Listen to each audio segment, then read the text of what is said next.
While I was in college, I tried to find cheap places for rent to live in. College took so much time that I couldn't always work full-time weeks, so it was what I could afford. In the times of Craigslist being more popular, I found a place to rent that wasn't too far from campus, and they actually advertised that it was good for college students. I set up a meeting with the owner and got to do a walkthrough of the place. The owner's name was Roger, and he seemed like your average middle-aged guy. The place was a house that had been turned into a duplex. He talked about how he didn't need all the rooms since it was just him, so he split it. He lived on one side and put in walls and furnishings, like the washer and dryer for the other side. There were even separate doors, and the basement was split too. It looked nice, clean, and kept up with. After providing a few bank statements to prove that I could afford it, he accepted my application, and the place was mine. I was actually pretty excited to live there as it wasn't a dorm or a large apartment with a lot of neighbors. I could actually get some peace and privacy, and I was looking forward to it. We did a final walkthrough on the day that I got the keys to go over guidelines and check for any damages. I remember calling out that while there was an access door to the attic on my side, to not use the attic due to structural concerns. He said that he hadn't been up there in years, and that the insulation was probably all over too, so he asked that I not use it. I wasn't interested in crawling through fiberglass to store some old decorations, so that was no problem for me. At first, everything was normal. No problems on either side. And I would occasionally see him when I got home from school or when I checked my mail. I remember wondering if he worked because I never saw him leave either. I didn't dwell on it, though, because honestly it wasn't any of my business, and it didn't affect me. But sometimes when I would see him at the mailbox or run into him at the store, the conversations would get weird. His conversation seemed too forced. It wasn't just a, "Hey, funny seeing you here, how are you?" It would be a specific topic. Like one time he called out to me at a nearby convenience store. He asked me if I liked doing puzzles, and at the time, I laughed and said, "Yeah, funny you mention it because I've been working on one during my time off." He started talking about how much he enjoyed them too, but that he'd been stuck on one for some time now, and then offered to have me over to help him with it, offering to make us dinner or something too. I thanked him, but declined, saying that I rarely got time off, so I would hate to make plans and then have to cancel. This wasn't a lie, but I also thought that that would be too awkward. I wasn't interested in doing a puzzle with my landlord that was also about 20 years older than I was. I liked doing puzzles to unwind by myself.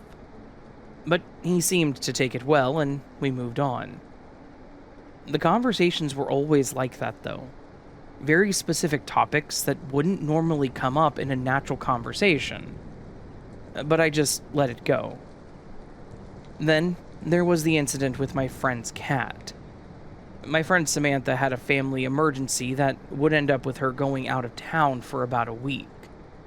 She needed someone to watch her cat, Oliver. But she didn't have many options. She lived a little over an hour away from me, and she didn't have anyone near her that she trusted enough with their keys. But I loved little Oliver. He was the sweetest cat that I'd ever met. An hour drive twice a day would be too much for me, but she trusted me enough to let me take Oliver home for the week. He's a gentle and laid-back cat, so he settled in quickly, and otherwise it was going to be a normal week.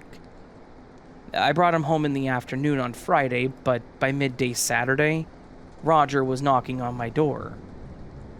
When I answered, he had a pretty concerned look on his face.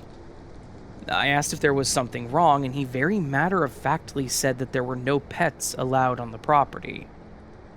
I didn't really think about it at first, so My first reaction was to apologize, and I explained that I was just watching him for a friend due to an emergency. I told him I would only have him for the weekend, and even made the joke that he was housebroken. He still had a concerned look on his face, but then nodded, saying that that was okay, but any longer and I would have to pay extra while he was there.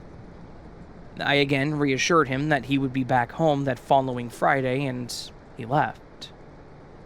I went back in to finish my lunch, and as I do, started dwelling on that conversation. And that's when it dawned on me. How did he even know that I had a cat in there? At that moment, Oliver was sleeping on my bed, bathing in the sunlight. I had opened the curtains in my room and he seemed to love it. So he wasn't walking around in the background when I answered the door. Oliver also didn't meow.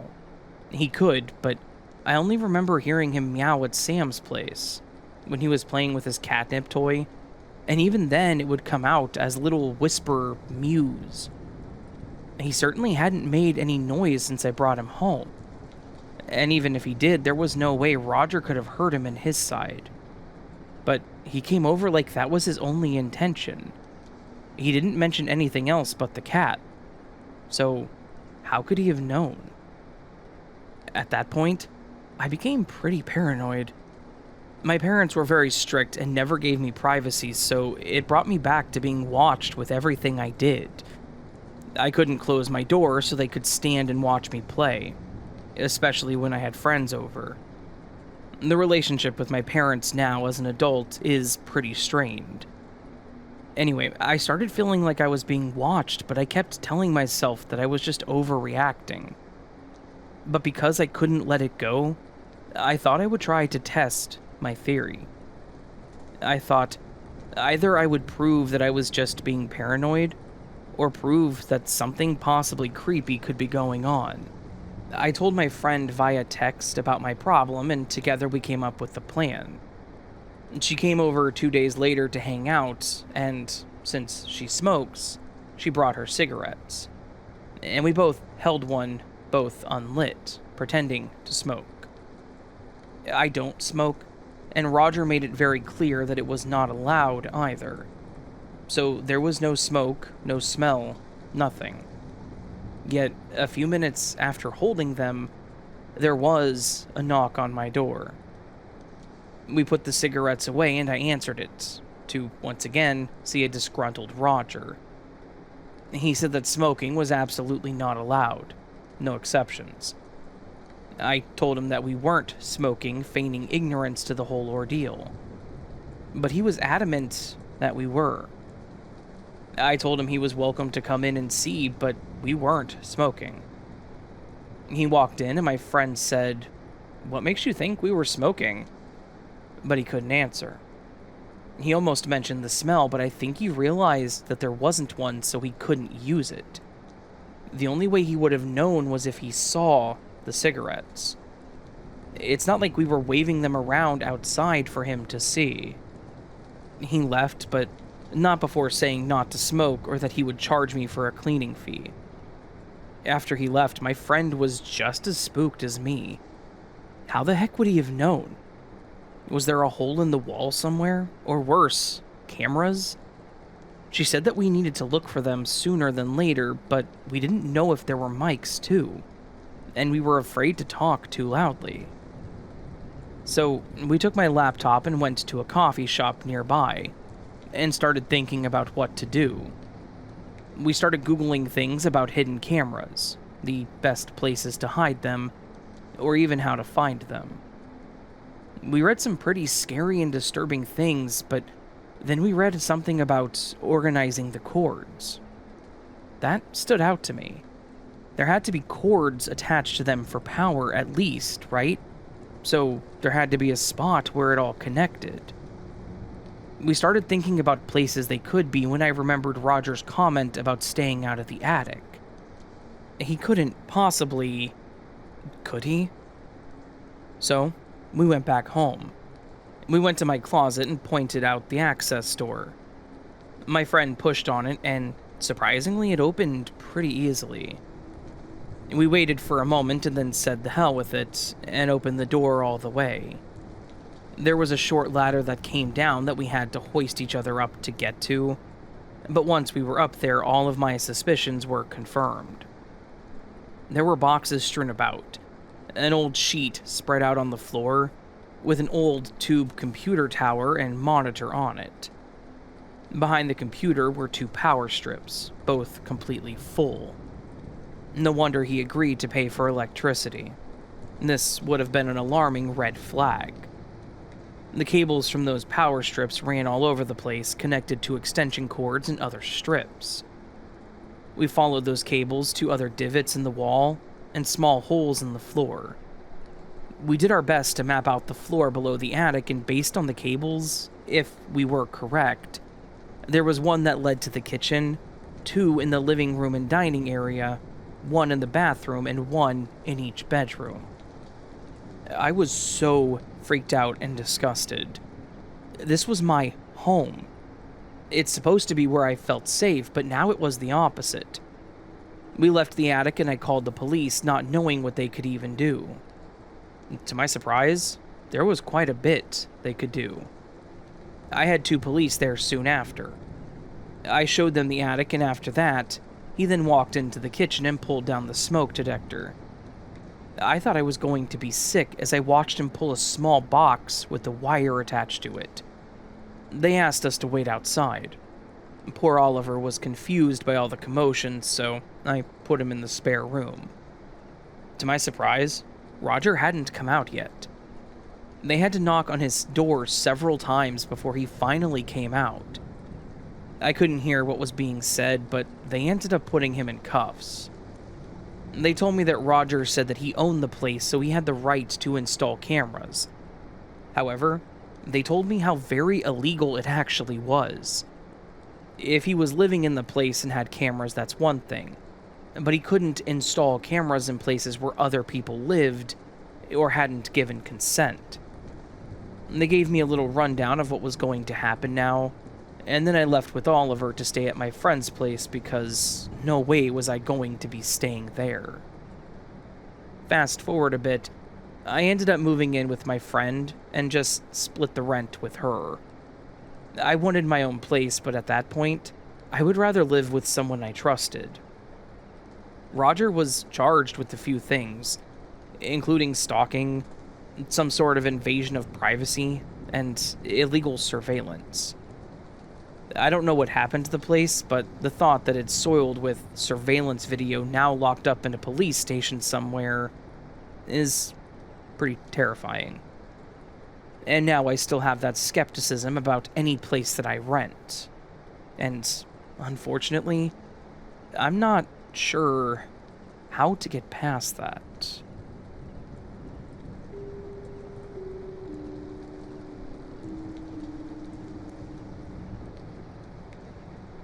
A few years back, I had been casually using a few dating apps in the hopes to not feel so alone. I had some pretty casual encounters, but never really found anyone that stuck, but really no hard feelings on either end. That is, until I matched with this girl named Nicole on Hinge. Her profile was perfect. She was beautiful, she had a successful career in marketing, and she just seemed incredibly genuine. Her photos were a nice mix of professional shots and casual moments with friends on vacation. As we talked, I could tell that she was being real. She spoke her mind. She was open about herself and life, and that was just through the chat and phone calls. She even made me comfortable enough to ask her out for drinks, and luckily she agreed. I guess eagerness isn't always a good thing. We met up at a local brewery, and from the start, our conversations were pretty intense. She told me more about her day-to-day life, her work. I even already knew the coworkers that she couldn't stand. There wasn't an ounce of shyness in her, and her energy rubbed off on me too. She asked a lot of questions about my life, which, of course, I initially took as genuine interest. But looking back nowadays, I noticed how she particularly focused on questions about the women in my life. My mom, my sister, even my 8-year-old niece. I remember talking about them a lot, and her making comments about how you must really care for them. And I did. My niece was my first and only, and I adored her as if she was my own child. As she asked about them, it felt nice that she wanted to know just as much about me and my family as she told me about hers. Honestly, she was just like her profile, if not better in person. And I just remember thinking that I'd hit the jackpot. I could have really seen a life with her. But the next day, something weird happened. Nicole had actually popped up in my Facebook suggestions as having multiple mutual friends. I was surprised because nothing had come up that night that she knew anyone in my circle. So I tapped on her profile. To my surprise, she was friends with my sister, my mom, 2 of my cousins, and a few of my close friends. I've always been close with my sister, so she texted me that morning teasing me about not telling her about my new girlfriend. I asked her about Nicole, and she told me how she got the request but didn't add her immediately until she messaged her. Nicole told her that we were dating, so she accepted it. I knew my mom would just add anyone, but I didn't know about my cousin or my friends. I just told myself to ask them about it later. It was unexpected, but not really an issue, especially since she hadn't yet made it weird. I did bring it up to Nicole, however, mentioning how she came up and how we had several mutual friends. She confessed that she did look me up because she wanted to get to know my world and life better. I thought it was a jump, in all honesty. I mean, we'd only been on one date, but she was the one that claimed we were dating, so I guess that was a good sign, right? She wasn't weird about it, and if she did want this to be more than a casual night out, then I guess it was sweet of her to reach out to others that I cared about, so I brushed it off. Our second date was a bit more personal as we had dinner and saw a movie. Nicole was more intimate, in the sense that she was holding my arm and hand, hugging me a lot of physical touching, and we kissed after I dropped her off at her place.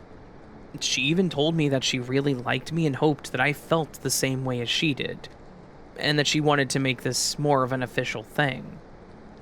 I agreed in a heartbeat, and that night, I was in an incredible state of mind, smiling all the way home as I went to bed. But then, the next day, things got weird. My ex-girlfriend, Crystal, from 4 years prior, mind you, messaged me. She said that Nicole had messaged her and was asking a lot of detailed questions about our relationship and why it ended. Crystal and I had ended things amicably. We drifted apart and just had different opinions and goals in life.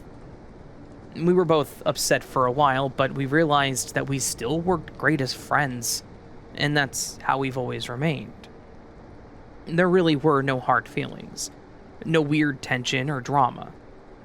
So she was honest with Nicole, but she also wanted to let me know because, as she put it, women can be pretty possessive. So just a heads up. And then she sent screenshots of the conversation. It was a bit alarming, to be honest, not to mention a bit embarrassing. But I apologized and then thanked her for letting me know. I did confront Nicole about it that evening, as I thought that was a bit extra, and definitely unnecessary. We didn't even talk on a regular basis. In fact, after thinking it over, the only way she could have connected Crystal to being an ex is through some of my old photo albums on Facebook of us together. Of course, I added her on Facebook too, so she would have had access to all of my pictures as well. When I brought it up to her, I was surprised that she immediately broke down crying. She said that due to her previous relationships, she just wanted to make sure that I was truly over her and that there wouldn't be any surprises in our relationship. We had a small argument about boundaries, but I also made sure that she understood that there wasn't anything between us anymore. In fact, Crystal was even engaged. I told her that, just as she wanted, we needed to be open and honest with each other, and next time she should just come to me and talk to me about it. She seemed to understand that she had crossed the line, and we moved past it quite easily. She even invited me to her place that night where she made us dinner, and we had a great night together. I thought maybe she had some issues with jealousy as she mentioned her past relationships, so I didn't feel like it was a deal breaker. I truly thought that it was something we could get past together. But, alas, a few days later, Crystal called me in a panic. She told me that Nicole was now sending her threatening messages, demanding that she remove me as a friend and never talk to me again as I had moved on. She sent me more screenshots, and the messages were just unhinged, and were nothing like the Nicole that I had thought I had grown to know. She called Crystal horrible names and threatened her life if she didn't comply. She even sent screenshots of Crystal's work and apartment complex. How did she find all of that in such a short time? I apologized to Crystal and promised that I would handle it. This was clearly a massive red flag. Jealousy is one thing, and even something I could work around, but threatening people, that was unacceptable. I called Nicole and I confronted her about the whole thing. At first, she really tried to deny it, blaming Crystal for staging the whole thing because she was the jealous one. I told her that she had sent me the screenshots, and that's when things shifted. First, she tried crying and apologizing again, saying that she was just being protective. I told her that it was not being protective because she should have just trusted me. And if we didn't have that trust, then it wasn't going to work. So, I ended it on that call. First, she begged me, and when that didn't work, she became angry. And the last thing she did say to me was, "You'll regret this, Tanner," and hung up. Kind of creepy, especially her tone, but at least it was done. I hate it. I hated myself, but I knew things would only get worse if I kept her around. I called and texted anyone that had added her on Facebook, asking them to remove her, and that's when I learned that my other friends and cousins didn't know who she was, and had just added her. So, another lie that she fed me, claiming to know them.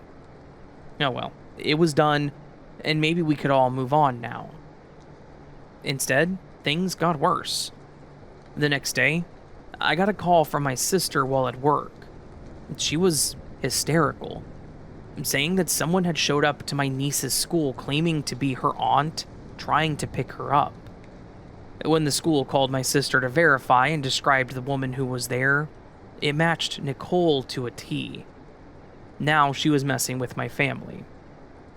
My sister was going to call the cops, but she agreed to let me handle it first.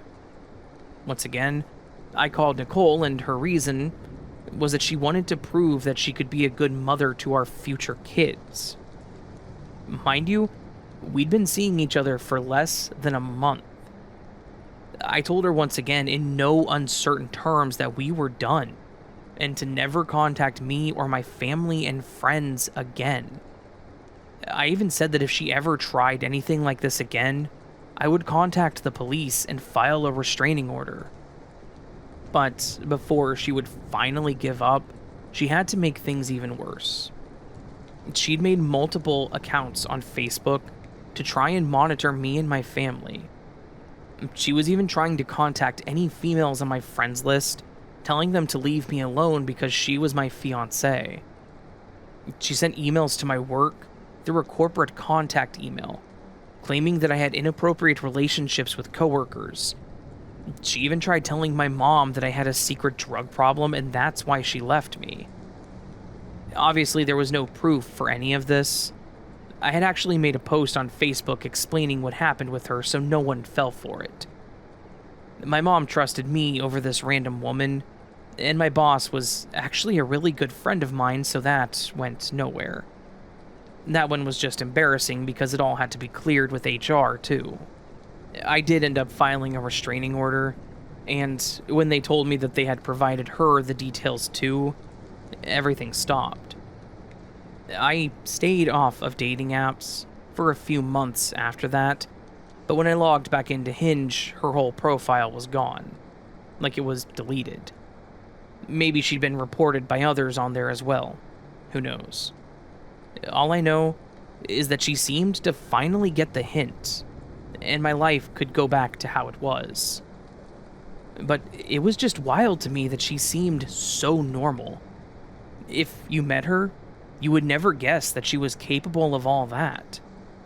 She was charming, successful, independent, and incredibly sweet. At first. Hell, I know from what my little sister knew of her, she liked her too. And I'm sure that she and my niece would have gotten along.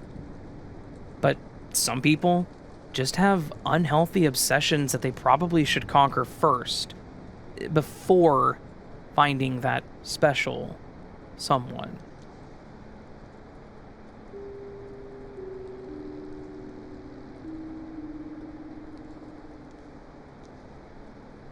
Hey, my story comes from a place of relative skepticism.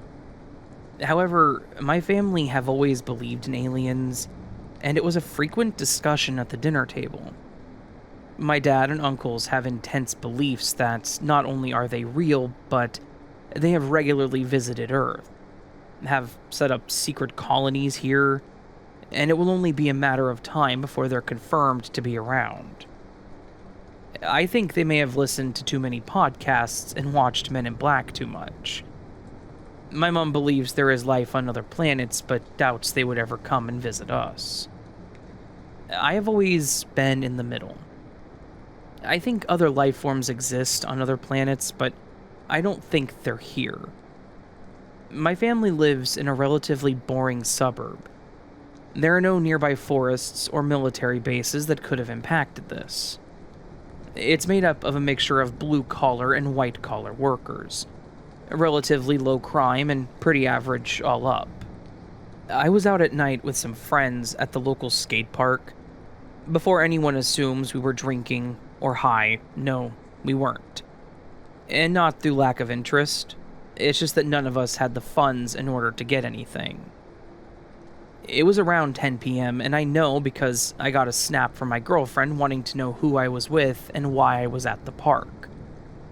Both of us have our locations turned on. She's been concerned about one of my friend's sisters trying to get too close to me. No feelings on my end, but I told her where I was and she wanted to call me to check. We video chatted. I showed her where I was and she settled down when she saw that no girls were with us. We were shooting the stuff for a while and she asked what the lights were above my head. I laughed thinking she was joking, until I saw them behind me. A series of yellow lights rapidly flashed, moving to one area and then starting up again. The lights would go from large to small. It was unsettling because it was doing this over houses. I don't know what they were doing. It didn't move like a plane or a helicopter would. It was too fast and too sudden. My suburb isn't the most remote, but we aren't on any flight paths to the local airports, so there's no reasons why they would appear. So, what could it have been? If anyone has any ideas, I do want to hear what they could be. I worried about it. A friend started recording it so we'd have proof of what was happening. It ended about 5 minutes later, no more than that. I asked my girlfriend what she thought when I realized the call had ended. Worse yet, my phone was now at 1% battery. It was at 70% not too long before, so what had drained my battery? My friend checked his phone for the recording only to find it completely blurred. We've recorded late at night previously with no issues. The files were corrupted, and he couldn't send them to anyone. I don't know if they were aliens or maybe some secret government aircraft that they were testing out. When I went home and told my parents about what happened, they were excited to hear it.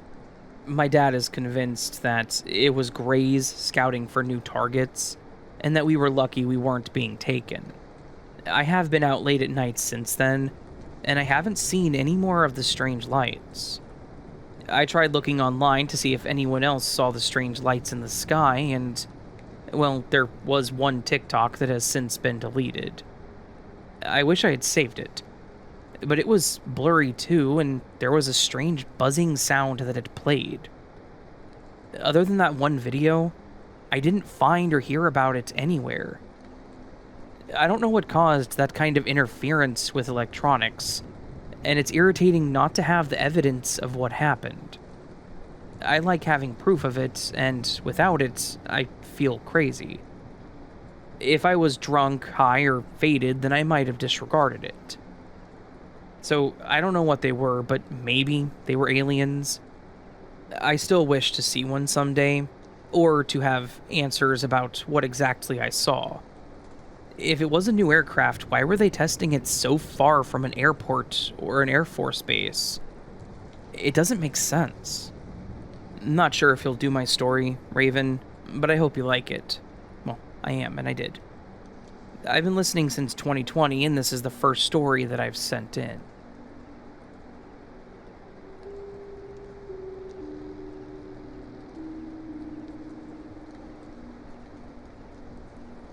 Being single during the pandemic made me realize just how bored and lonely I was. I lived alone at the time, so I spent a lot of days at home with little interaction with the outside world.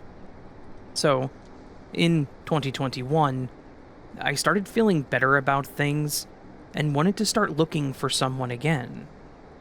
I started with the few dating apps and told myself not to get my hopes up too high. Even if I just found some new friends to talk to, I would be happy. That's where I met James. We matched, and I was digging his bio. He was attractive but didn't look overdone. He had a good job as a software engineer. He seemed to share a lot of similar interests that I did.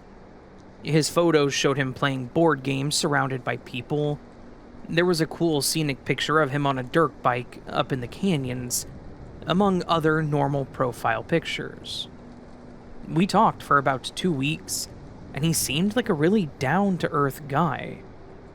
He was funny and explained how he was pretty competitive with board games, but said that Pictionary was his weakness since he couldn't draw. He even asked me about my hobbies and what I was interested in. He was engaged in the conversation the entire time, and never got inappropriate or pushy. So when he asked if I wanted to meet up for coffee at a popular local cafe, I felt completely comfortable saying yes. We planned to meet that following Saturday in a public place, with lots of people around and totally safe. I mean, he suggested the place too, so I had no qualms about it. It was about an hour before our date, and he messaged me with some bad news. He asked if I would be willing to change venues because the cafe we had planned on going to was temporarily closed due to a COVID exposure. This was believable at the time, too. I had never been there, so I did a quick search of the area. It was in a fairly busy area and had good reviews, so I agreed. It was still public, so I was fine with it. It's not like he had control over the closure anyways. I arrived a little early, as I normally do, and figured that I would go on ahead and get a good table where we could have a little privacy. From the outside, it was a cozy-looking shop that was attached to a small strip mall. But the inside was not what I was expecting. It was technically open, sure, but it was completely empty except for one elderly barista who looked half asleep. It was unusual to see a coffee place so empty around 11 o'clock in the morning. The ones that I typically frequented had a decent amount of people coming and going at all hours, but maybe this was just a slower hour for them. Still, I ordered a small latte in case everything went well and I wanted to stay longer. I grabbed a seat in the front corner and waited. Shortly after, I got a text from James saying that he was running a little late. No problem. I just did something on my phone to kill the time. After 15 minutes passed, I texted him to ask if everything was still good and then didn't get a response. After 30 minutes, I was a mix of annoyed, disappointed, and concerned. Yeah, maybe I was stood up, but also, could something have happened to him? I texted him one more time and told him that we could just try again later, and prepared to leave. When the door chime finally alerted me that someone else was here. It was James. But it's not what I was expecting either. James certainly didn't look like his photos. If I had to guess, he was probably closer to mid or late 40s rather than early 30s. He was also much heavier, and even his hair was a different color. In his photos, he had that nearly bluish-black colored hair, but sitting in front of me, he had almost a copper-brown color. I get that people lose and gain weight, but looking at him more, even his jawline looked different. My face must have shown my suspicion because he apologized, claiming that his photos were a little older, and that he had gained some COVID weight. Obviously, they were old photos, which, yes, I did have a problem with. I mean, have all the old photos of yourself, but have something current, too. Because I know plenty of others would have had the same problem if I had done the same thing. I used to have really long hair, but after a bit of a breakdown, I shaved half my head and dyed it. And I know some people aren't into that, so I changed my profile picture to be as current as possible. It's the least I can do when on apps like this so people know what to expect. Regardless, I wasn't going to be rude, nor was it a deal breaker for me, so I wasn't going to leave. I stayed and hoped that we could still get that same friendly conversation we had going on via text prior. But the conversation was not the same, and, in fact, was strange from the start. He kept asking oddly specific questions about where I lived, my day-to-day life. He even asked if I lived alone. When I gave vague answers, he would press for detail. Certainly not how James acted in the texts. So I tried to shift the focus on him. I asked him about his work and what he specifically did, but his story kept changing. First, he said he worked at Microsoft, and then claimed he was only on a contract with them, but he actually worked at a local tech startup, and then said he was, quote, between jobs. Every time I called out an inconsistency, he would quickly change the subject. About 45 minutes in, I decided that I'd had enough. He couldn't be honest with me, so I didn't owe him any more of my time. I made an excuse about needing to leave, and he offered to walk me to my car. Then he grabbed my elbow. Something about the way that he grabbed me and said that made my hair stand. I don't know why, but I lied and told him that I hadn't driven and had just taken an Uber. But to confirm my bad feelings, he chuckled and said, "You sure you didn't drive the blue Honda Civic?" If he was late, there was no way he would have known what I drove. I tried my best to not show my surprise and laughed, saying that it was a good guess, but no, reaffirming that I had an Uber. He stared at me for several long seconds, like a parent trying to catch their child in a lie. I looked down at my phone and motioned to it, claiming that my Uber texted me that they had arrived.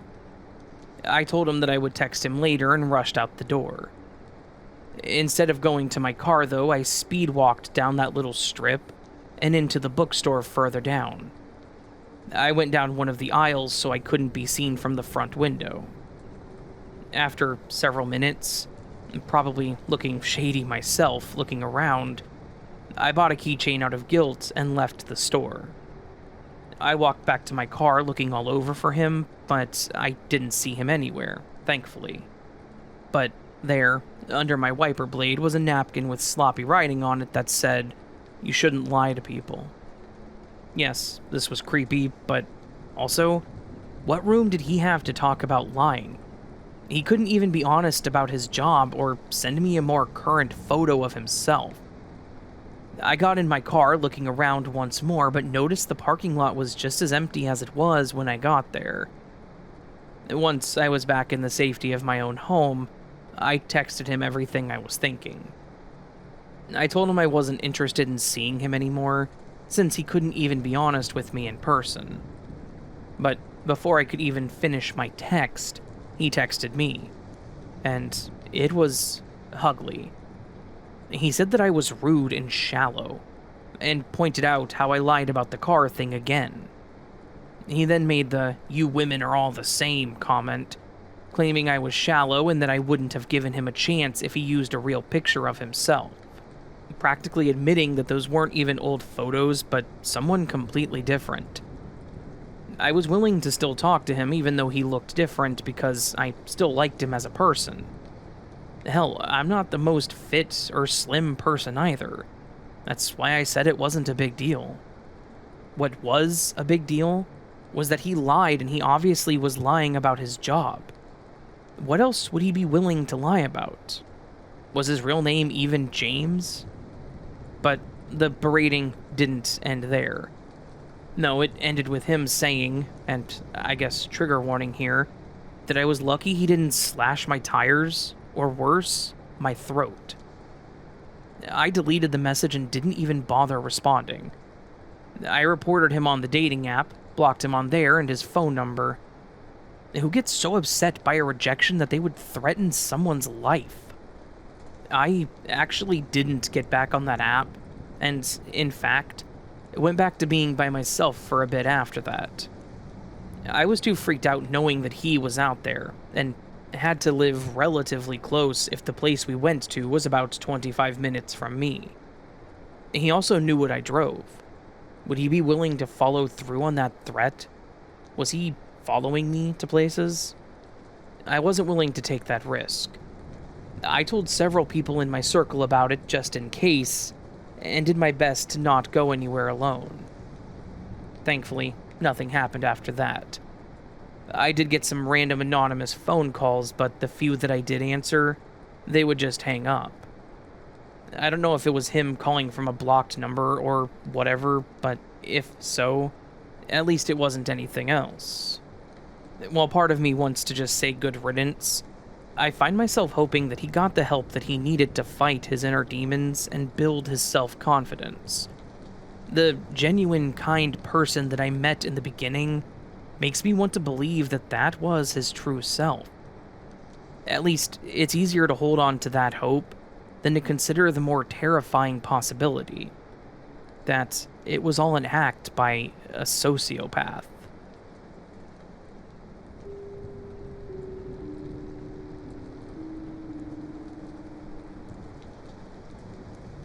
I was one of those kids that you could spook easily. I didn't like scary stuff, scary movies, stories, ghosts, any of it. I remember many times my older sister and mom telling me more or less to get over it, and that I was just imagining things. No, it wasn't always mean like the way I just made it sound, but I'm sure they also got tired of comforting me too. Don't worry, I did grow out of that. Otherwise, I certainly wouldn't be here. But sometimes it wasn't always just in my head. Our family situation had gotten a little complicated. My mom had been through 3 relationships, 1 divorce, by the time I was 9. And we'd moved around a lot before settling into the little 2-story house where this event took place. I guess after relying on whomever she was with at the time, she finally got her own house in the hopes of just kicking them out instead, and not having to uproot our whole life each time. Believe me, I certainly preferred it. Our dad was long out of the picture, Mom had full custody, and he more or less wanted nothing to do with the family anyways. They were never married. My older sister and I shared the same dad. My little brother, however, was from the second guy she was with, the one she married, and thankfully no new ones with the last guy. I think we all had a feeling they wouldn't last, and I'm not sure what she saw in him in the first place. He was very odd. He didn't work, claiming he was disabled, but I don't know what was wrong with him considering he did everything but work. I was still a kid though, so I didn't know everything going on, I'm sure. But I know they fought a lot about him spending more money than she was bringing in. He would always talk about hitting it big, but that only seemed to enrage my mother more. He also made some weird comments to my sister, and that made me feel really uncomfortable, but my sister always told me not to worry about it because he only said it when he was drunk. Thankfully, we didn't have to deal with it much longer because the relationship only lasted about 2 years before they split. That's when we got our own place. We were actually just settling into it when they finally split, so he had been there and stayed there for only a little while. To be honest, I think my mom used him to help us move in because he lifted all the heavy stuff with ease. Then, about a month after we moved in, she kicked him out. Like I said, I have a weird family and I'll just leave it at that. Anyways, it was just the four of us now in our new home. My mom, my sister, Jesse, 15, my younger brother Adam, 6, and then me, 10. After finally getting more comfortable with our new home and routine, my mom shared with us that she was going to go back to school, wanting to finish her nursing career. We were all excited for her because I could just see how much she wanted it when she talked about it. Her smile was always so big and bright, her eyes glowing. If it made my mom happy, then I wanted to do whatever I could, even at the age of 10, to help her achieve her dreams. What that meant for us kids was that there were 2 nights a week where we would be alone. She would have dinner prepared for us, so all we had to do was use the microwave on those nights. The other 3 weeknights, we would just be home alone for about 2 hours until she got home. This meant that Jesse and I were given spare keys to get in. I rode the bus with Adam and Jesse was typically already home. Her school let out an hour earlier than ours. But it was those lonely nights without Mom that I would hear weird things in the house. Things that I would be told were just my imagination. I would hear these creaking sounds above us. I remember, and I don't know why, but I remember thinking, oh my god, we have rats in the attic. But my mom would laugh and say that we don't have rats. If anything, we may have mice. So, not much better, but I was scared that we had mice in our home, in our attic, since I heard it was above us. She told me it was possible since it was an older home, but since she hadn't seen any, she didn't seem too concerned about it. But something about it really freaked me out. I would always just stare up at the ceiling. Something didn't sit right with me. Sometimes it was the creaks, but other times it sounded more like shuffles, like someone dragging their feet. But again, I was told it was just the house shifting. Maybe the wind blowing something against the house. Anything they could really think to try to calm me down. But then I started noticing patterns. Late in the night, when I was in bed falling asleep, I would hear the familiar sound of someone walking up those 4 steps that led to our bedrooms. Except the sounds were coming from above. There was no way to explain that away. Those were footsteps. I remember wrapping myself in a blanket with just a sliver open to look out as I stared at the ceiling in fear. I feared something was going to fall through it and land on me, or worse, be watching me up there, somehow. The ceiling was solid, so the chance of someone being able to see me was impossible, I'm sure. But as a kid, being afraid, there was no rationalizing it in my mind. Surprisingly, I shared a room with my brother and he was out cold, not awake at all to witness these things. I didn't understand how any of them could sleep through it, let alone dismiss my concerns. This happened almost every night. The same patterned thuds across the ceiling, a shuffle of sorts, some creaking, and then silence. There was even one time late one October night that I was watching TV with my mom when I heard one of those shuffling and creaking sounds. I remember looking up, and then my mom followed. I asked if she heard it too, thinking, finally, she hears it.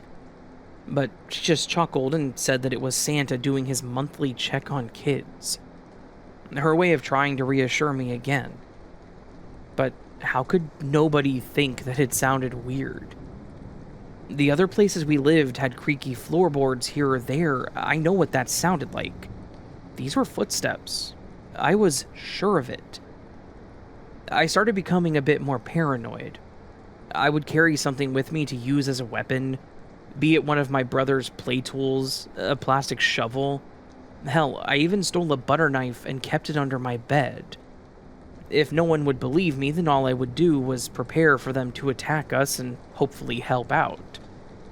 Jessie made fun of me when she saw me carry the shovel to the bathroom one night. She said that I was being dramatic. Old house is settled, and all I was doing was stressing myself out and scaring our little brother. But Adam seemed entirely unfazed by it all.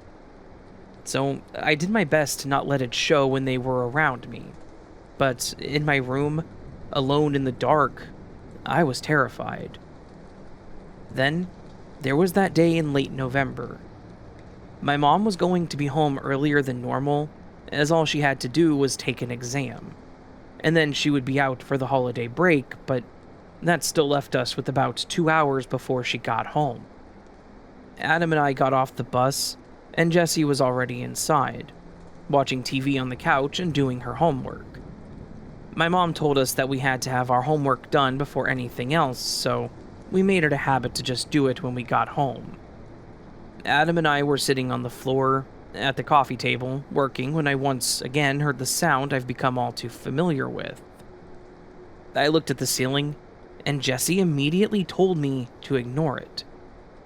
But as I looked back down at my work, I heard a thud, followed by someone very clearly saying, "Oh shit." This time, I know Jessie heard it too. I'll never forget the look of pure terror as she looked at me, pale-faced. She slowly got up from the couch and told me to take Adam out front to play. We both headed for the door when I saw Jessie heading for the kitchen. Once we were outside, Adam went to his swing, so he was pretty well occupied, but I couldn't leave my sister in there alone with the potentially dangerous stranger. I walked back inside, and I could hear my sister talking on the phone. She was nearly whispering, but I heard her talking about the sounds in our roof, and saying that we were kids, alone.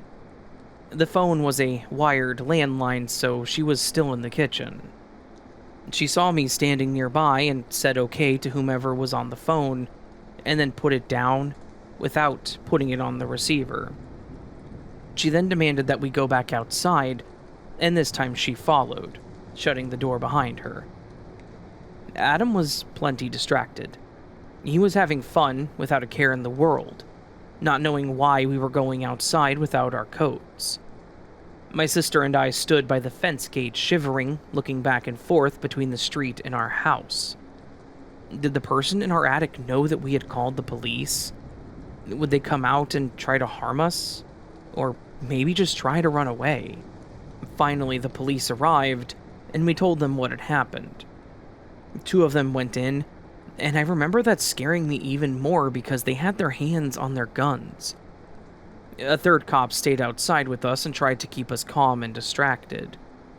Adam ran over and started asking the cop all kinds of questions, which I guess did work because it made me smile a few times.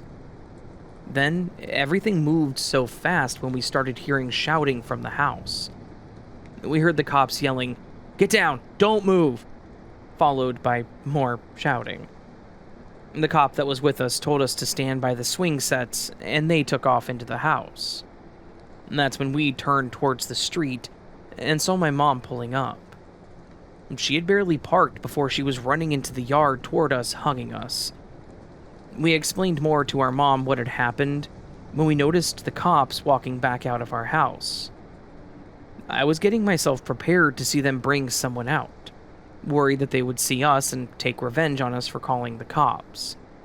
I know, I was a bit dramatic, but again, I was a scared kid.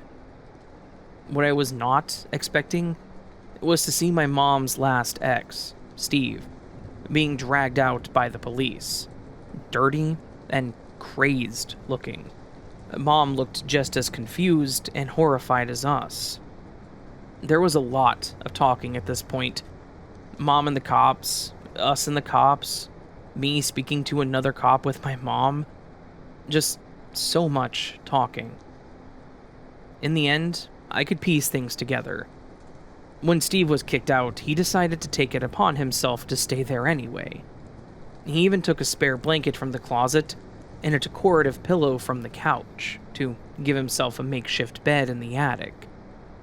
My mom noticed the pillow was missing, but she thought that maybe one of us had taken it, playing around, and eventually it was all forgotten about.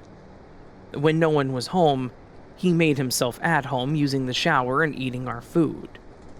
There were no extra wrappers or dirty dishes, so no one noticed it, but as he did the same thing when they were together, he just had a pile of trash and dirty dishes up there, too. He hardly ever cleaned up after himself. The most unsettling part of this whole thing for me was his method of coming and going. The attic door was right outside my bedroom door, and since he didn't have a key to the place, he had broken the lock on my bedroom window, so he would use it to enter and leave. It faced the backyard so people wouldn't see him. For almost a year, Steve was living in our attic. Almost a year he would watch in our room where Adam and I slept, waiting for us to fall asleep so he could leave. All those nights I lied awake, fearing that I was being watched. It was real. All those times I heard thumps and shuffling, it was Steve up there moving around, living a parallel life to us below him, and everyone said that I was just imagining things. After this, I really did have a fear of being watched, and I was even more terrified to sleep in my room and in the dark. Those bumps in the night, as kids, were always explained away. We're always told that it was just my imagination, but it wasn't just in my head. And now, as an adult myself with 2 young children, I fear how to react if they come to me with the same concerns.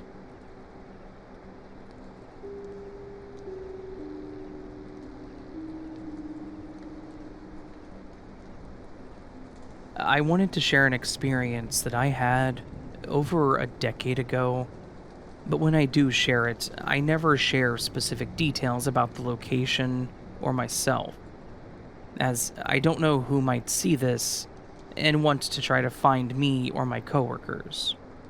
So, yes, some details may be vague or names changed. Back in 2011, I was working as a wildlife photographer, specializing in night photography, nocturnal creatures and large predators.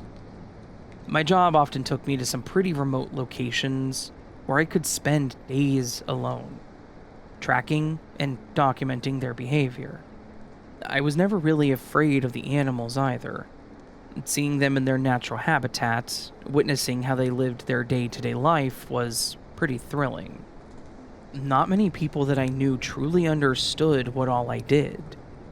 The solitude also never bothered me. In fact, I cherished it. It added to the idea that I was alone with these creatures, experiencing moments that someone else would never see. But my opinion on being alone in places like this changed very quickly one night in September. I had set up my little base camp about 15 miles from the closest town, if you could call it that. It was more so a very small community, each home with a lot of acreage and a grocery store that was just as small. The location was perfect, far enough from light pollution to get crystal clear night shots, but still close enough to civilization if there was an emergency. I had already been there 2 nights, and had gotten some incredible footage of a wolf pack hunting. I may not have been terrified, but man, did that get my heart rate up. Wolves are beautiful to watch. On the 3rd night, around 2 a.m., I was in my usual spot, a small clearing on the ridge that gave me a good vantage point of the valley below. The temps had even dropped to the 40s Fahrenheit. This was in the US, so I had a jacket and gloves. I had my camera mounted to my tripod, and my sensor on that beeped when it found movement. I was pretty deep into the trees, which also didn't allow for much moonlight to come through. But shortly after my stakeout session, I noticed something unusual. I could no longer hear the owl in the distance, and even the crickets seemed to go silent. If you've spent enough time in the wilderness, you know that when nature goes quiet, it's usually a sign that something is wrong. My first thought was that it could be a mountain lion, so I quickly packed up some of my gear and prepared to retreat to my truck about a quarter mile away. Mountain lions are probably one of the few animals that I can respect. I will take some pretty great pics from my truck and be protected from any claws or teeth. As I was securing my camera, I noticed light above me. At first, I thought it was the moon coming through the trees as they swayed, but with how much light there was, that meant there had to be a lot of swaying, which made me wonder if there was a storm coming. That was probably scarier for me than the animals. I had a lot of equipment that I had to try to get packed up, if so, to keep it from getting wet. But when I looked up, my heart dropped. The light wasn't coming from the moon. There was a perfect circle of lights hovering silently, probably 500 feet above the tree line. The lights weren't bright like spotlights either, which is why I thought it was the moon. They were more like a dull orange and yellow embers arranged in a geometric pattern that seemed to pulse slightly. My first rational thought was that it must be a drone. It had to be. But this thing was massive. It had to be at least 100 feet in diameter, and it was completely silent. You can typically hear the whirring from a drone, but this thing had nothing. It wasn't the kind of silence you get from a distance either. It was an unnatural absence of sound that seemed to create an unsettling void in the air itself. I'd love to say that I was brave enough to grab my camera and document it, but I was completely paralyzed.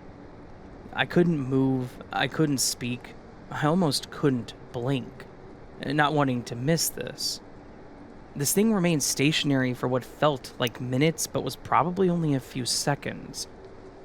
Then, without warning, a beam of light shot down from the object. It appeared to be scanning the area. It reminded me of when you shine a flashlight through fog. It wasn't slow and methodical like in a pattern. It was faster and all over the place, like someone was searching for something. It wasn't too bright or stationary. It looked like it was coming from the edge of the lights, not the center. Again, I would like to say that I ran at this point, trying to hide from the light, but I couldn't run. My feet felt like cement. I watched as the light got closer and closer to me. And once it reached me, I remember the light being extremely bright and warm. I had to close my eyes. You could physically feel the change in temperature. I remember standing there thinking at one point that this was it. This was how I was going to die because I was too stupid to run. I started having all of these memories run through my mind, the good and the bad. But it wasn't even like I was trying to think about past memories and regret. It was like someone was forcing me to share them. Like 5th birthday, now your first pet, its name. Now your first stitches, first death, first crush, how old were you? Your first job. It all flashed by like someone was flipping through a book, and my head was feeling warmer and warmer. Then it all stopped, and my mind went blank. I could feel my heart rate slow, and I suddenly felt extremely calm. And then I heard a calm but monotone voice. You are being observed. You will continue. You are safe. After that, I opened my eyes and broke from my paralysis. I quickly ran as fast as I could towards my truck. I fumbled with the keys but finally got in and locked the doors. I watched as the light got closer and closer to my truck. I tried starting it but nothing happened. It was like the battery was completely dead. I went for my phone and it wouldn't turn on, like it was dead, even though it should have had over 80% left. I even grabbed my camera to ready it for a picture and it wouldn't turn on. It took a rechargeable battery pack that I had swapped out that morning. I brought 4 packs, 3 for the days I would be there and an extra pack. There was no way they were all dead. All I could do was wait for the light to pass and hope that it wouldn't happen again. The lights caught up to my truck and lit it up. And then, just as suddenly as it all began, everything stopped. The lights vanished in the blink of an eye. My phone booted on and still had over 80% life, as I was expecting. My camera wouldn't power on, but my truck did start up. I couldn't leave my other equipment behind, so I drove my truck further into the trees, hoping I wouldn't get stuck. I quickly packed it all up, certainly not wanting to stay there, and lugged it all back down to my truck. Thankfully, it wasn't as far of a walk. I got the hell out of that area and slept in my truck in the grocery store parking lot in that nearby town. Because, as freaked out as I was from that experience, I also felt exhausted and surprisingly crushed pretty fast. The next morning, I tried my camera again, and it still wouldn't turn on. I called a friend, knowing they were open-minded, and explained what I had witnessed. They said the same thing that I was thinking. It had to be some kind of UFO. I didn't tell him about the memories or what I heard, wanting to tell him that all in person. But when I did, he seemed shocked, and maybe even a bit terrified. He thinks that that was something looking through my memories, not me personally doing it. He also thinks that it was speaking to me, possibly telling me to keep calm. And honestly, how could I not believe him? What else could it have been? I certainly didn't say that to myself. The memory thing, maybe that was me, but it was such a strange set of memories and in such an exact order that it's hard to imagine that it was me alone. I just don't know what to believe. I was never the type to think that we were the only intelligent beings in this vast universe, but to witness something like that was surreal.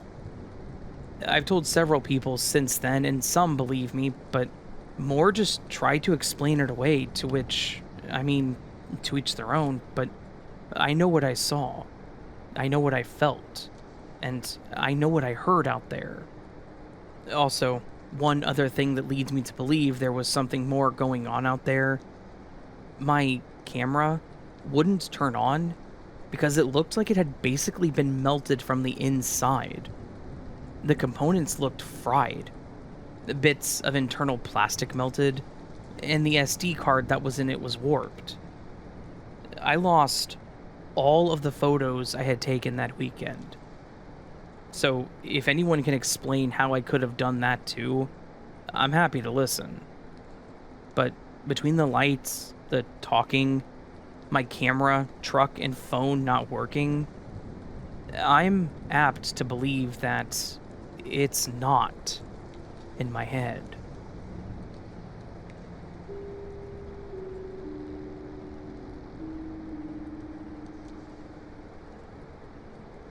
Hi there. I just recently discovered your channel and have been hooked for weeks now. I have two stories that I would like to share with you, but for now I'll start off with just one. The story took place almost 10 years ago now, and I still remember it like it was yesterday. I was in my early 20s and was still living at home with my parents on our big horse farm. My boyfriend and I had recently broke up, and we were talking about getting back together. He had decided to come over one evening so we could discuss it further. This particular night, he had to work, so by the time he got off work and got to my house, it was around 10 p.m. We ended up sitting on the bed of his truck near the barn area to discuss things, as I didn't want to be close to the house to wake my parents. Though we were near the barn, we were in an area that was very much open with nothing around us. It was just us sitting in the field alone. We'd been sitting out there for quite some time, and I remember looking at my phone to check to see what time it was. It was now midnight, literally on the dot. I remember this very vividly because I said something about being tired and needing to go to bed soon, because I had class in the morning. This is where things got weird. Out of nowhere, a massive flash of light, almost beam-like, flashed onto us, and only lasted maybe a second at most. It was strange, though, because during that moment I could see my entire property as if it were daytime. I could see details in the dirt and trees, all within this brief second of light that we had flash onto us. It was so fast, but felt like an eternity, given that I could see so many things so clearly in such a short time. When the flash happened, we both heard a shudder noise, like the noise you would hear from a football stadium light turning off or on. Now, this was in summer, so it was completely clear skies that night. We both looked up for anything like a helicopter, plane, anything that could possibly explain the light. I can guarantee you, there was nothing in the sky that night above us. At least, that was visible to our eyes. We were not close enough to the barn for it to have been barn lights, or any other thing that could explain this random flash of light. The only way I could describe it was truly like somebody turned on a massive spotlight on us for a second and then shut it off. By this point, both of us were freaking out and trying to explain what we had just experienced. I had then asked him if he could drive me up to my house so that both of us could go home now that we were scared out of our minds. As he's driving me to the house, I look at the time, and I notice that his truck now says it's 2 a.m. Somehow we had lost 2 hours of time, and I know for a fact I had just looked at my phone only moments before, and it had said midnight. I then double-checked my phone to confirm this, and it was indeed 2 in the morning. I have no idea how we lost 2 hours within minutes. I've tried to explain this story to a few people who I felt might understand, but it's one of those stories that unless you were there, I don't know if you'd be able to fully comprehend what we had experienced. I've tried to be reasonable and realistic about this experience, but both of us feel like what we experienced that night was extraterrestrial. I do have other stories that have happened since then, which have confirmed my thoughts about this, but again, I'll send those another time. Thank you for reading my story.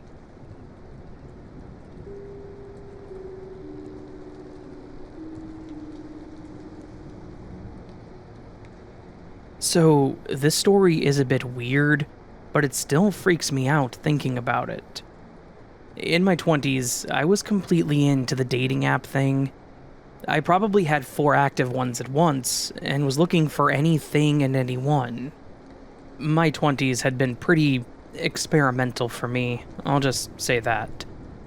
But at the same time, I really didn't turn anyone down, which is why this particular interaction was strange. I received a match request from someone whose name was KT, as in first name K, K-A-Y, last name T, T-E-E. Was it possible that was their real name? Sure. But it also seemed like it was their clever way of putting their first name, Katie, right? So I'll refer to them from here as Katie. And the first thing I noticed about Katie's profile was the hilariously bad Photoshop. Her face was clearly pasted onto another body with mismatched lighting and a weird pixelated edge around her head, showing the background was not the same. The other photos were similar. Badly edited compositions where the body and even the background didn't match. I actually laughed as I went through them. If you didn't even care about your fake profile photos, I wasn't even going to waste my time, and I declined the match. Over the next few days, however, I kept getting notifications that this Katie had tried to match with me again, and requested to message me. Each time I checked the photos, and they were always those horribly photoshopped pictures, so I kept declining. But after the fifth attempt, I finally accepted to see what they had to say so badly to me. Their message literally only said hi. So I responded by saying something along the lines of, "Look, I don't know what your goal is, but I can tell your pictures are obviously fake. I can literally see the pixelation and hard cuts where you cut and pasted these together. I'm down for meeting new people, but I'm not interested in talking to someone using fake photos." Their response came quickly after mine. "Why should I show my real face when people like you would just reject me anyways?" This made no sense to me. My bio said that I was open to meeting anyone and everyone. Men, women, non-binary, I didn't have a preference as long as we had similar interests. So I tried explaining that using fake photos was dishonest and could even get your account banned for it. But they then called me shallow and judgmental, and still claimed that I wouldn't have even matched with them if I knew what they really looked like. I decided it wasn't worth my time, and I just blocked them and reported the profile for being fake. I figured that was a strange interaction, but at least it was over. A few days later, however, I got a new match request, and this one was pretty creepy. The profile picture looked very familiar. And that's because it was me. But it wasn't like they just took my photo and made a new profile. It appeared to be manipulated. My face was cut up and reassembled incorrectly. My mouth was pasted back on upside down. My eyes swapped. I swiped through the other pictures and it just got more and more disturbing. There was a photo of me that I had posted on my Facebook page, but my eyes were replaced with what I think were snake eyes. My real eyes were then pasted on my forehead. My lips appeared to be sewn shut. There were several photos just like that on the profile. All of me. I accepted the match, having a feeling who was behind this. This looked exactly like the works of that Katie person. I messaged them saying I was reporting their profile again, and yes, I called them a creep. Their response was something about, "Now you know how it feels to have your image judged." That made no sense to me. Anyone could see actual pictures of me and judge me without them manipulating my own photos. I just blocked and reported them again. But it didn't help. I started seeing the same thing on 2 other dating apps that I used, and then Facebook. I had friends reporting to me that they found these creepy profiles of me, my face being warped or just pasted on other bodies, some incredibly inappropriate. I tried reporting them to Facebook, but I was basically told that they couldn't prove they were posing as someone else, me, and that it was art rather than something malicious. The photos and profiles continued, and I could do nothing about it. I just blocked them when I could and ignored them. Finally, I received a message request from a profile where the picture was a headstone with a normal photo of me on it. For some reason, this one I accepted. I was terrified, but also curious if they were threatening me. I thought maybe if it was a threat, maybe I could take it to the police and finally do something about it. But instead, the message appeared to be the opposite. It said that I was like all the rest, that I would never understand, and if they couldn't get it through to me, then there was no more hope for either of us. The message then had a picture on the bottom of my head, pasted on a naked body with what looked like bloody wings attached. I was freaking out. What the hell was that even supposed to mean? I couldn't even bring myself to reply and ask, and instead I went to the police. They took a statement and said that they would look into it, but said they couldn't do much without knowing who was actually behind it. I didn't know what else I could do. I deleted all of the dating apps and social media apps, hoping to just leave it behind. I was too afraid to even go outside, worried that they may try to do something to me. But to my relief and surprise, nothing ever happened. There weren't even weird cars driving by or following me. My friends told me that there were no new profiles posting and tagging me. I was curious, so I reactivated my apps and checked the dating ones first. All the profiles I had blocked were gone. They either didn't exist at all, or had been deleted. It was like they just disappeared. I took screenshots of them all because otherwise it was like it never existed.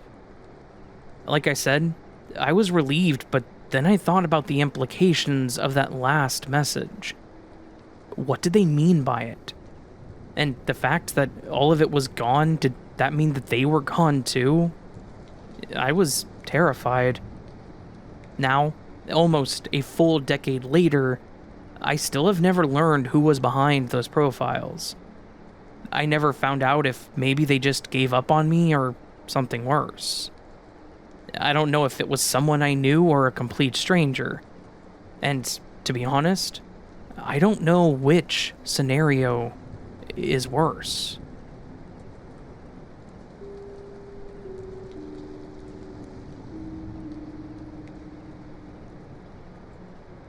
Hey Raven.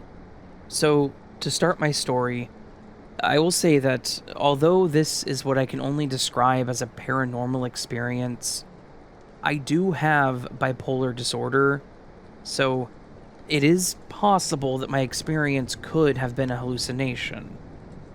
However, I don't generally experience hallucinations as part of my disorder, but I do accept that it's not beyond the realm of possibility. That being said, what truly are hallucinations? Nobody really knows. I have a degree in psychology and neuroscience, with a keen interest in parallel dimensions or unusual phenomena. However, this has to be one of the strangest experiences of my life. It was summer of 2018, and I was happily enjoying the summer months. My son was on school holidays, and we had generally been having a great summer. However, over the course of a week or so, I experienced a bout of insomnia, and what some may describe as sleep paralysis experiences. The first experience happened one night. I awoke to find myself floating in the upstairs landing of my house, just outside my bedroom door. I instantly panicked. However, I couldn't move. I felt paralyzed. I was roughly 5 to 6 feet off of the ground, and below me were shadow-like creatures that looked humanoid, except they were only about 3 to 4 feet tall. They seemed, funnily enough, to have hats on their heads, and were almost black, shadow-like creatures. After that, I remembered nothing further that night, but I awoke feeling pretty scared, and I asked my mom to stay over the next evening. The next night, I dreamed that I was in a dark forest surrounded by trees. I was being chased by a shadow figure, yet again. But this one had glowing eyes. I suddenly felt again as if I was being suspended in the air and felt the sensation of being lifted directly up into the air. I awoke startled and screaming. I woke my son up, who was sleeping in the next room. I explained that Mummy had a nightmare again and said nothing more of it. Over the next few days, things settled down, and I explained that I had been having a bout of sleep paralysis to my doctor. They said that if it continued, they would send me for a sleep study.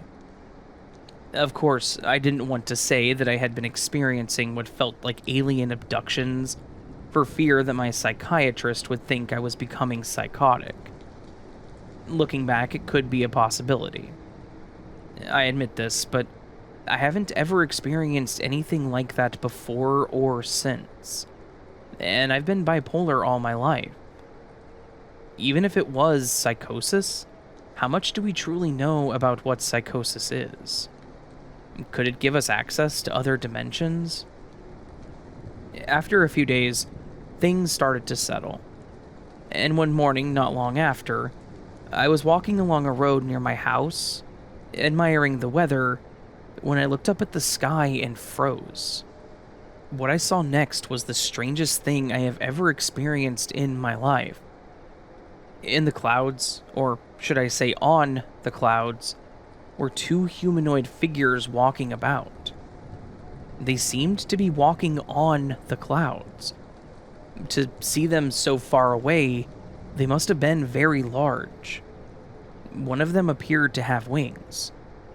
They seemed to stop and look at me.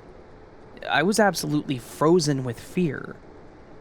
For weeks after, I searched and searched the internet, looking for similar stories and experiences, wishing I just had the nerve to take out my phone and film what I saw. But I was frozen with fear. Eventually, it may have been a few years later, I found a video on YouTube of the exact thing. You can even look it up. I think I typed shadow figure in clouds. I was absolutely shocked to see the exact thing I had experienced. Did this make it real? Was I actually experiencing alien or paranormal phenomena? Or was I just in a manic insomnia-induced hallucination state? Could being in that state actually allow us to see creatures that exist in some other kind of dimension of consciousness that a lack of sleep induces? To this day, I can't explain these experiences, and I've never again experienced anything similar when in a bipolar episode. It still absolutely blows my mind, and it's not a story I tell often, as I'm not quite sure how well people would take it, or even if they would believe these quote-unquote experiences. I would, however, say that I have a pretty rational mind, and am a woman of science. I know lack of sleep can cause hallucinations, but the truth is, nobody really knows what hallucinations truly are. And when many people are experiencing similar phenomena, it really does point to otherworldly experiences. Thank you, Raven, for listening to my story, and I hope I don't sound too crazy. No pun intended.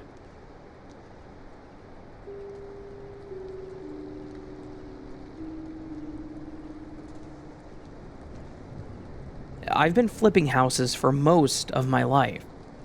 I did it with my own father for many years and continued doing it independently after he retired. I've seen many weird things in unique homes, as well as some interesting things that were left behind. But there was one time that I found something that was actually quite terrifying. Something that I never really got answers about. This was back in the early 2000s. I had bought this property at a bank auction that had been abandoned for quite some time. The previous owner had been moved to hospice care, and with no family stepping up to handle the estate, the bank had taken possession of the home.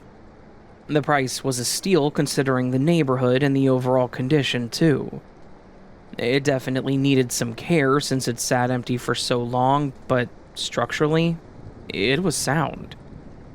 I would only need to clean the place out, do some thorough cleaning, and make a few cosmetic repairs. My first walkthrough revealed what I typically found in those situations. Some scattered personal items strewn about, a few boxes in the basement, and the usual debris of a life suddenly interrupted. It was all that I was used to seeing, maybe even less remarkable than normal, which was fine by me. After the walkthrough, and securing the required permits, I could finally begin working on it. When it comes to cleaning and throwing stuff out, I like to start on the first floor and then the basement, and then go up. This way I have a clear path to the door. The first floor was pretty clear and not worth doing more until I ripped out the carpet, so I decided to work on the basement. I knew there were a few boxes down there anyways, so I started there. The basement was unfinished but dry, with concrete floors and block walls. Nothing unusual was noted in the inspection, and to be honest, it was plenty for me. If there were leaks or cracks in the walls, it could become a bigger problem. So, being dry and unfinished was perfect. I started by gathering the boxes, and being curious, I wanted to go through them before tossing everything in a dumpster. After all, I did own the place now, so the items in it were also mine. The contents in the box started out pretty normal. There were some random cables strewn about, 2 dragon sculptures that were broken, a small plastic organizer box, think tackle box style. But in a box underneath a few sheets were some newspaper clippings about a car accident from the 80s, as well as an obituary for a woman and a man. There were some photos of 3 people. I assume maybe the previous owners, and a sketchbook with some random drawings in it. That's when I noticed something that hadn't caught my eye during the inspection. A slight depression in the concrete floor near the back wall. Looking closer, I could see what appeared to be a trap door painted over to match the concrete floor. There was a small dip in the paint, and even a few cracks forming on it, results of a quick and cheap paint job. But this door wasn't mentioned in any of the paperwork, and I thoroughly went through it all, so I was certain the bank probably didn't know about it either. Now, I'm a pretty practical guy. After many years of renovating old houses, you learn not to jump at shadows. Secret rooms aren't that uncommon in older homes. People use them for storage, storm shelters, or bunkers maybe. And some were even used during the Prohibition era. But something about this one felt different. I pulled out my multi-tool and broke around most of the painted crevice. Then, finding the concave curved handle, I pulled it open. There wasn't even a lock. I looked down and it was just pitch black. At first glance, you couldn't even see the ground and how far down it went. I pulled out my small flashlight that I had attached to my belt, and surprisingly, it wasn't that far of a drop. Again, I don't scare easily. And after shining my light around in the room and not seeing anything dangerous, I dropped down into it. It was probably about 6 feet exactly, because I was 6'4", and in my work boots, I had to duck a bit. Thankfully, I had decent upper body strength because I didn't notice until after I dropped down there that there was no ladder. No steps to get back up. I would have to pull myself back out. I shined my light around the room, and what I saw was frankly curious and unsettling. There were deep gouges in the cement walls near the trap door, as well as in the wooden door itself, like scratch marks. The room was very small. Reaching my arms out, I could almost reach from each side to the opposite wall. The wall furthest from the door had a dark stain on the concrete and an old empty metal bucket in the corner. But even with how empty it was, it spoke loud and clear to me. It's hard to explain, but something felt deeply wrong. Something bad happened in there. I got out of there, and not wanting to disturb anything else, I called the police. Maybe I was being overly cautious, but those scratch marks and that stain, and the cover-up of the door, it painted a picture that I didn't want to think about. The detectives came, and I explained to them that I was the new owner and showed proof. They took a lot of photos, and they asked if they could take the boxes that were left, to which I agreed. They spent several hours down there, but then that was it. I was told to not do anything to the house until they reached back out. A few days later, I got a brief call saying that I was free to proceed with my renovations. They never told me if they found anything significant or asked me any questions. But I was far too curious to just let this go. I started looking into the history of the house and its previous owner. I briefly mentioned the old man who lived there previously, but he ended up in hospice care with dementia. He was once married and they had one child together, a son. His wife died many years earlier, and he was left to raise their kid alone. Here is where it gets creepy. The son had lived at home with his dad, and was a suspect in his girlfriend's disappearance back in the 80s. The girlfriend was never found, and the son died in that car accident, the one I found the newspaper clipping for, before the case was resolved. It's still listed as an open cold case. I barely found that information because of how old it was. Sometimes, I wondered if the truth about what happened to that girl and what took place in that secret room in the basement were related. Hell, I thought about reaching out to her family myself with what I found, but what would you even say in that situation? Hey, I found a creepy room and some newspaper clippings. It doesn't really prove anything. I also wondered how much the father knew, how much was locked away in his deteriorating mind. But I had no right to really pry into something like that. No matter what did or didn't happen, I'm sure two families were devastated by the events, and I didn't want to drudge it all back up. So, all I could do was what I did best. I finished the renovations. I replaced the creepy trapdoor with a proper cellar door and added some steps to it, and even installed some shelving to try and give it a less sinister purpose. The rest of the house I completed as normal, and I didn't find anything else near as interesting as the basement. The house sold quickly to a younger couple.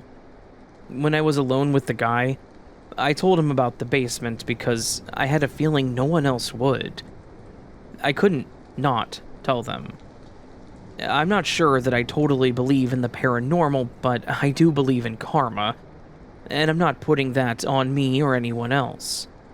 But the guy seemed more impressed by my cover-up job than anything, and it didn't dissuade them from buying the house either. I don't want to name where the house is, or the previous owners, because even though it's been years, decades even, people still live there, and I don't want their privacy interrupted. But just knowing that I may have found out about a dark family secret, a secret that some may have taken to their grave, still kind of haunts the back of my mind.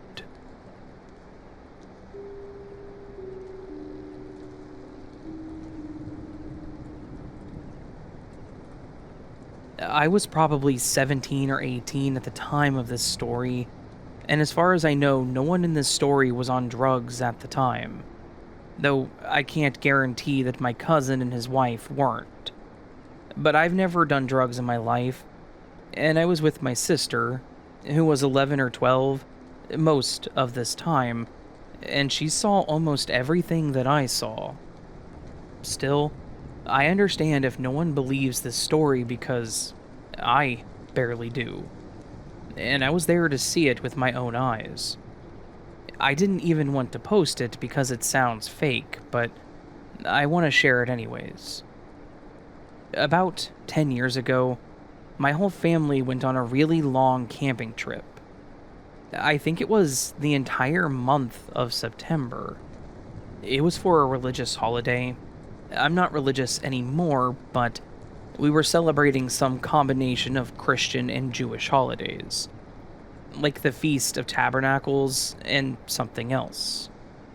We only did it for 2 or 3 years, so I never really grasped the details, but we would always celebrate it with a camping trip. We were in the woods on my grandparents' property for several weeks for this holiday. It was me, my younger twin brothers, younger sister, mom, dad, my aunt and her 2 sons, my older cousin and his pregnant wife. There were 2 campsites. One at the top of the hill with most of us staying there, and one at the bottom of the hill with just my older cousin and his wife. After a few days, we started to see some weird creatures, like nothing we'd ever seen in nature. Since we'd all grown up spending our summers on this property, I don't know why they were only appearing now. There appeared to be 4 of them. They were all white, like their eyes, skin, and fur. Every inch of them was bright white. The first sighting was seen by my siblings, younger cousins, and I. We were all sitting around the campfire at night, and we saw a bright white shape moving across the edge of the camp, the color of snow in the dark. It was like a dog or a wolf, but it was huge, bigger than the bears we've seen here in Colorado. It had thick, smooth fur all over its body, and a face too long for a dog. It walked halfway around the camp and then down the hill out of sight. Our parents didn't believe us at first until the next morning, when my aunt and my mom saw the same thing walking through the camp with another all-white creature that they described more like a dinosaur. It seemed to have fur and feathers around its neck and down its back. Most of its body was scaly. It had a face like a reptile, with long, sharp teeth that stuck out of its mouth. It had small arms, and it walked with a slouched posture. It was just as huge as the first one. The next day, my cousin's wife claimed to see both of the first 2 creatures and 2 more in her camp, cleaning her fire pit and dishes. To be honest, I don't fully believe her. Even with all I saw out there, partly because I felt a strong negative energy from them, and I doubt they would have done something so helpful. And partly because the most I had seen them do was walk around menacingly. But the other 2 that she described were a very tall humanoid, with long, spindly arms and leathery skin, and a smaller one that was bipedal and deer-like, with scruffy fur. This one I remember the least what it looked like, even though I had caught a glimpse of it in the woods another day. We all saw these creatures all over the property. It's 8 acres of woods in the mountains, so we were all spread out during the day, and we would all see these things in different areas, all times of day and night. The clearest one I remember was when I was going to this flat area right off the dirt road that led to the top of the hill. It was midday, so it was bright and clear. As I approached, I noticed something white moving around in the spot. I thought that it was a large trash bag or a sheet, or something that had been blown onto the property by the wind. But as I got closer, I saw the face of the wolf creature turn and stare at me. I stared back, frozen, for a few seconds, until it turned around and ran down the hill. I turned around and stayed away from that spot for the rest of the trip. This was the only time I remember being away from my sister the whole time. She was with one of my brothers on the opposite side of the property, and they said that they saw an alien in the woods. I had assumed it was the same humanoid that my cousin's wife saw, but they described it more like a gray alien. So it could have been a 5th creature. and they saw it stepping behind a tree, and when they looked, nothing was there. Every day, someone saw something. Often, several people would see them at the same time. They would always scurry away like rats. The only noise they made was heavy breathing. I saw most of them at some point. I never saw the humanoid, but others claimed to have seen it. I saw the wolf thing several times, and the deer and dinosaur each once or twice, far off the trails. My sister saw what I saw. Sometimes one of us would see them and they would leave before the other could see them, but we believed each other because we were all experiencing it. My sister had sleep paralysis for the first time in her life while we were there, and she's had it ever since. She said that she saw gray aliens standing all around her, holding her down. I heard her screaming and tried to wake her up, but I couldn't wake her up, and couldn't move. It was like something was forcing me to stay unconscious. I was scared and confused. Normally, I'm a very light sleeper and wake up from deep REM sleep in a matter of seconds. I had never experienced this. I couldn't move or open my eyes, but I could hear my sister screaming beside me. I somehow managed to move enough to wrap my arms around her and hold her tight against my chest. I could still hear her, as she told me that aliens were trying to abduct her, but all I could say was, I can't wake up. Eventually, she ran to our parents' tent, and I couldn't fight the sleep anymore. In the morning, we concluded that what my sister experienced in sleep paralysis was real, and they were keeping me asleep so I couldn't see anything. Now, I don't know if I believe that anymore, but I still find it weird that I couldn't wake up, especially with my sister screaming inches away from me, when normally I can't fall back asleep for hours if my sleep is disturbed. My family thought that this whole thing was some kind of alien experiment or something, but I don't know if there was something in the water or somehow we all had a collective hallucination or what. And I don't blame anyone who doesn't believe it, because I don't think that I even believe it. And I experienced it myself.